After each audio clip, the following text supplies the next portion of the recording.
اللهم اهدنا فيمن هديت. أعوذ بالله من الشيطان الرجيم.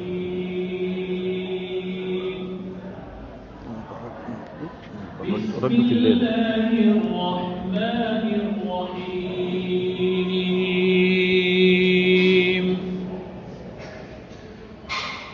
ويسألونك عن الجبال فقل ينسفها ربي نسفا فيذرها قاعا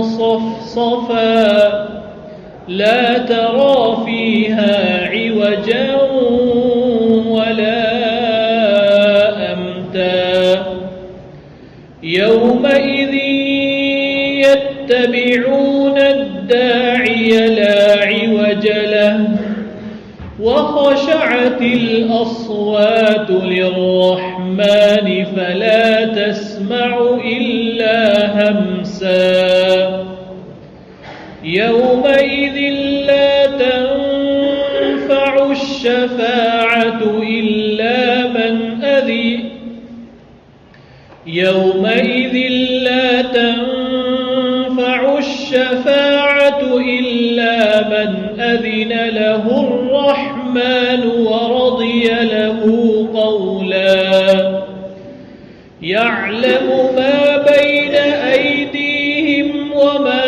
خلفهم ولا يحيطون به علما وعنت الوجوه للحي القيوم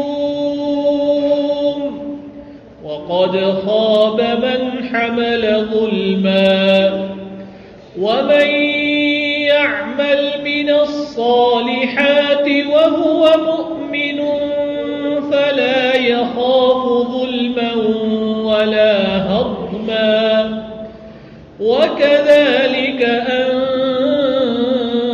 أنزلناه قرآنا عربيا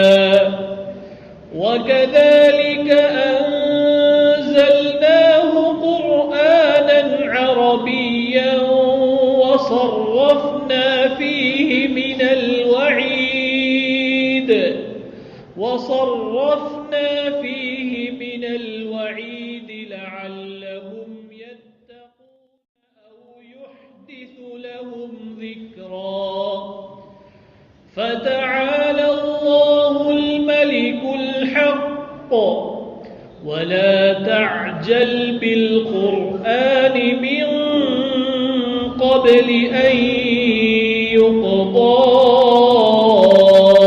إليك وحيه وقل رب زدني علما صدق الله العظيم.